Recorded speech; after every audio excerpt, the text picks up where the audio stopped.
I decided to make this short video, maybe helpful for some people, maybe not.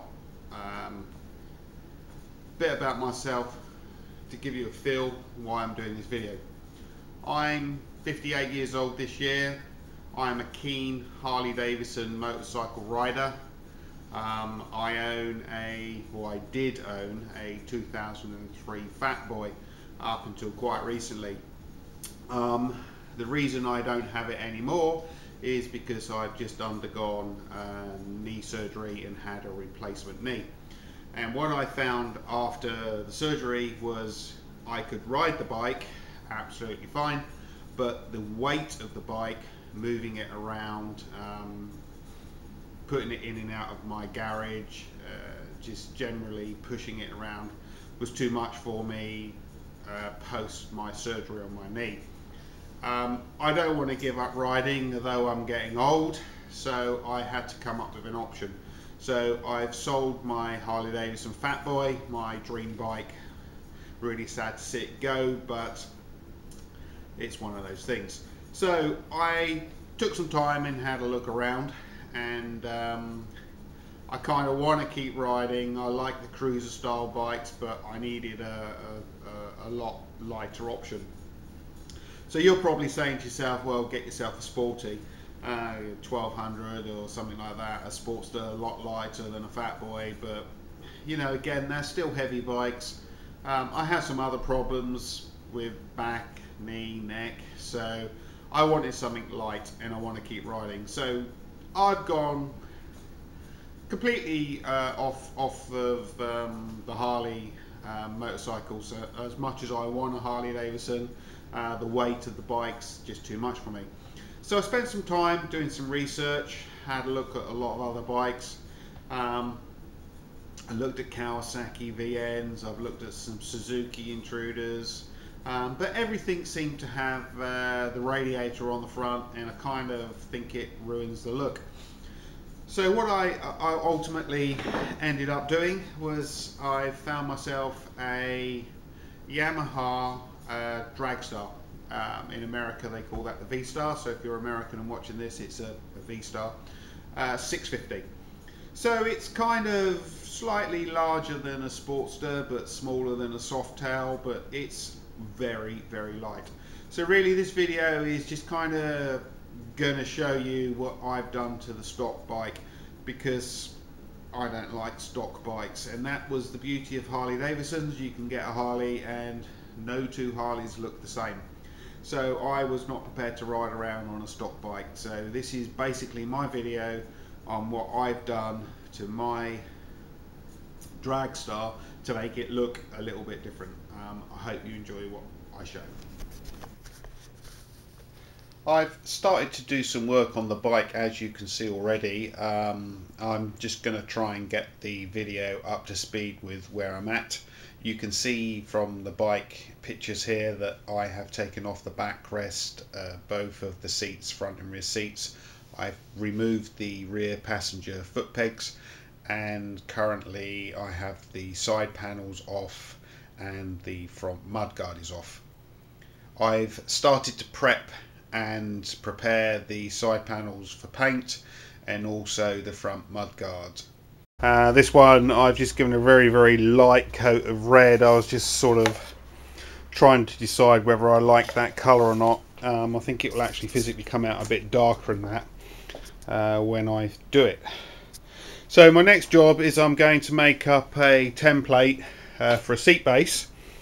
Luckily with the Dragstar, I don't know if you can see, it's all black here, but the actual framing has two holes up the front up here and two holes at the back here. So I'm going to make a template up in cardboard and then get that cut in still, do that, and then I can use these holes here, the existing holes, to fit that down to put the sprung seat on.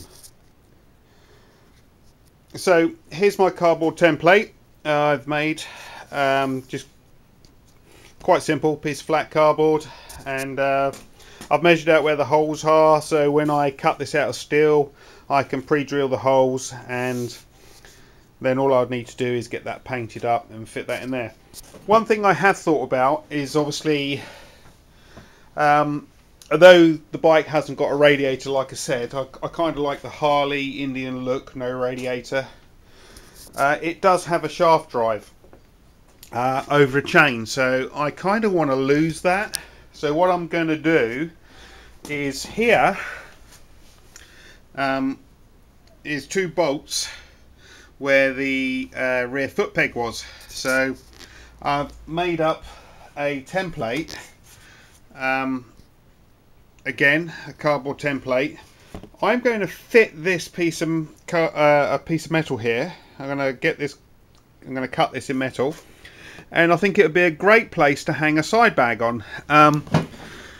So I'm going to do that, and the reason I'm going to do that is because I kind of want to cover this up so you can't see it's a shaft drive bike. I've been thinking about the back fender as well. I absolutely hate this back fender, so I think that's going to have to go. I do have a Sportster back fender here. Oh, this is the colour, same colour as I'm going to try on it. I was thinking, oh, maybe I can fit the Sportster fender on, but the back of this is a lot wider, so it's not going to fit. So what I'm going to do is I'm going to see if I can find myself a second-hand fender on eBay that will fit this, and just change the look of the back end to give it a more classic look rather than this tail end, which I don't like.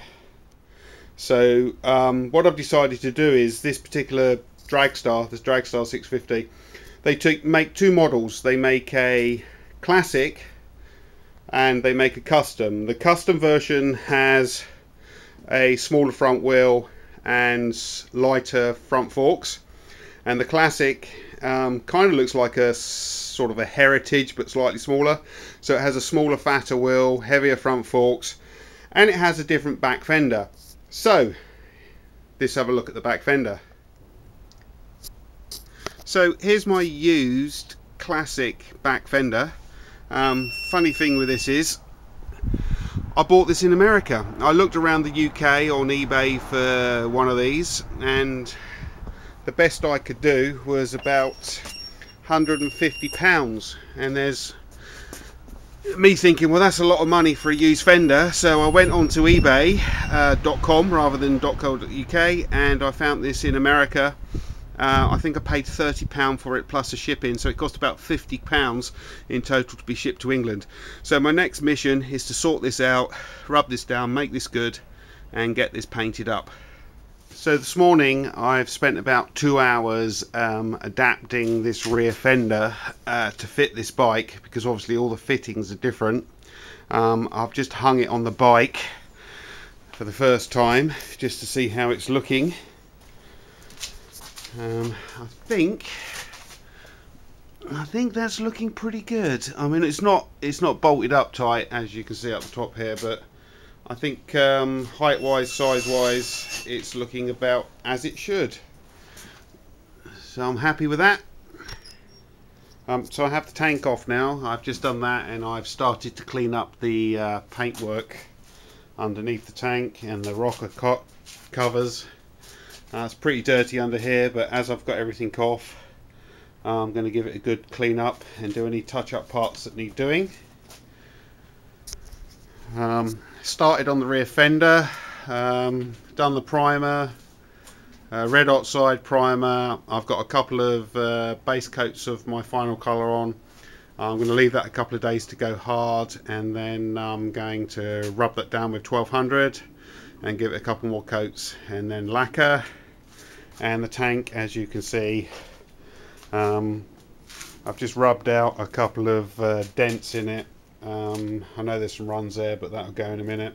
I'm just leaving it for a couple of days, and I didn't want to leave the bare metal to the air, so I've just covered it up with some red oxide for now, but I'm going to rub that down later.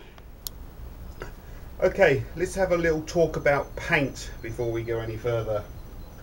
I think it's good to let you know what I'm actually doing with paintwork. So what I do is I rub down take off all the blemishes, do any filling. I use a mixture of wet and dries to do that. And then what I'm starting with is a choice of two different products here. If it's metal, then I'm using a red oxide primer. Loads of companies make this. So everything I'm doing is from rattle cans. So I use a red oxide primer. I'll red oxide prime it. I'll rub that down with wet and dry. And then I will go over the top with a filler primer. Again, many companies make filler primers. I'm using Autotech. I buy these box of 6 off of eBay. Everything I'm doing on this bike is eBay based. So I buy these in bulk, box of 6 off eBay, get better value for money. If I'm just spraying onto plastic, then I won't use obviously the red oxide. I will use the filler primer straight away. So I'll give a couple of coats of filler primer. I'll flatten that back with some wet and dry. So after a couple of coats of my chosen colour, I'll wet and dry again, take out any imperfections, give it 2 more coats of my chosen colour. Then I won't wet and dry it. I'll leave that to dry overnight, and I will then clear coat. So the lacquer that I use, the clear coat that I use, this is especially essential if you're doing a motorcycle, is I use a petrol resistant lacquer. Obviously the tank gets fuel spilt on it, gas spilt on it, and if you don't use a petrol resistant lacquer, then you're going to suffer with bubbling of the paint after you finish the job after a few months. So it's important to find a petrol resistant lacquer. The other thing I do use is, again, because I'm not in a controlled environment, I use a tin of air, just dust off, and I'm very careful not to put my hands on anything that I'm doing after I've rubbed down. I wear rubber gloves, and before I paint I'll use a tin of air spray, just to make sure after I've wiped down and made sure the surface is good that it hasn't got any sediment that's come out of the atmosphere and just sort of sitting on there, small pieces of lint, dust. It doesn't stop it completely, but it helps to cut down on the amount of particles. So after I've done my maybe 2 coats of lacquer, I'll then look at the finish, and if I feel that it needs it, I will then use some 1200 on that. I'll 1200 it and then maybe give it another 2 coats of lacquer afterwards. If the lacquer's looking pretty good and there's not much sediment in it, which in this case, which I've just done this front mudguard, it's pretty good, I will just leave that a couple of days, give it a final coat of lacquer, and then any imperfections I'll take out with polishing. So that's where we are with the paint. Anyway, let me show you what this front fender looks like after I've given it my treatment. It's only had 2 coats of lacquer at this point, so it may be getting another one. So here's my fender. I don't want to move it because it's still a little bit tacky. Let's get my cup of tea out of the way there. That's not too good. English, you see, I've got a cup of tea in here. It's stuck to the cardboard. You can see from the finish there that with a rattle can it is possible to get a pretty good finish. It's got some dust sat on top of it since I've done it, but when I polish it up, that will come out. So this is the sort of result that I would expect from my paintwork with rattle cans. I've just laid down a couple of coats of primer on the tank now after wet and drying it down and prepping it. So it's nice and yellow. I'm going to leave this a couple of days to dry off, and then rub that down, take any blemishes out, and give it another coat or 2 of primer, and then we'll be ready for the top coat. So I have all the tins painted now. Front mudguard's done, tank's done, rear fender's done. You're never going to get a perfect paint job from an aerosol can at home in a garage. You are going to get the odd, I think you can see the odd little tiny piece of dust that's falling on here. But what I will probably do with this, I'll get some 1200 and I'll take it back with some 1200, and then I'll buff it up, and it should be a pretty good finish. It's got quite a nice shine on there as it is, but a little bit of work on that and it'll look a pretty good paint job for a home job. My next job is to sort out the seat pan and my bag rack that I want to make up for the covering up of the drive shaft. We'll be back with that soon. So next up on my long list of things to do to get this bike back on the road is sort out the seat, solo seat that I want to fit on, and the side bag that I want to mount over top of the drive shaft. So I've done my quick cutouts for my seat base and my side panel. I need to basically make sure the shape and size is right on these, drill the holes, get these painted up, and then I'll fit them to the bike. And at that point, as I finish the paintwork now, I can start assembling the bike and show you what it looks like. Hey, welcome back. Let's get you up to speed with where we are with the Dragstar / V-Star. I've got the bike back together now and I've got it to a point where it's rideable. Not completely finished, but let's take a look at how she's looking. Here it is in all its glory. So I've done my best to make it not look like a V-Star.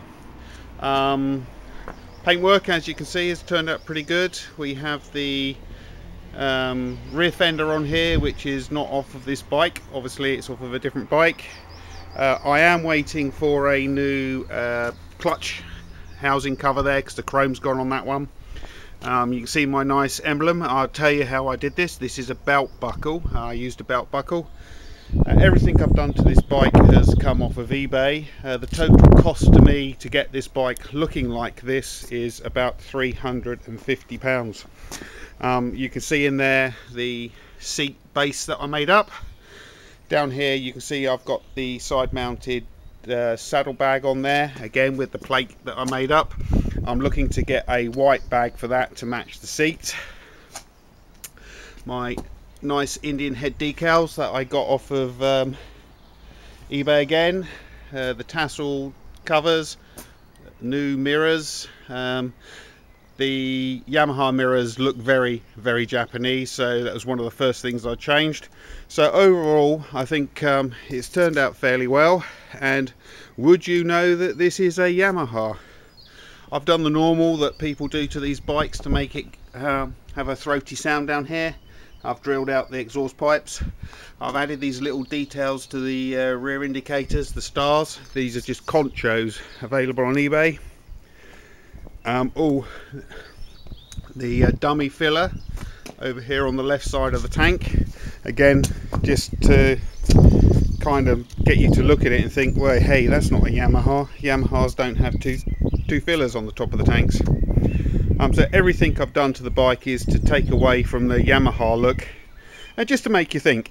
Not quite finished. I want to relocate the front indicators. I think I'll get those mounted up on the handlebars up here, and maybe I'll put a larger light on. And like I say, I have the new clutch housing cover to come. But there you go, that's my V-Star. Total cost to me in pounds, £2,000 to buy the bike. The guy was asking £2,500. I got him down to £2,000, and then I've spent £370-ish to get it like it is. So if we're talking dollars, if you're watching this in America, that's add about 30% to those figures. So if you take £2,400, and add 30% to that, you'll know approximately what it's cost me in dollars. I haven't bought anything for this bike that's not come off of eBay, so everything is off of eBay. I will, I think at some point, change the exhaust because I bought the bike with some scuffing on the exhaust. I was thinking about just cutting the ends off. One of the other mods you can do to this bike is just cut the end off there, but with the damage on the rear silencer, I think that will have to change.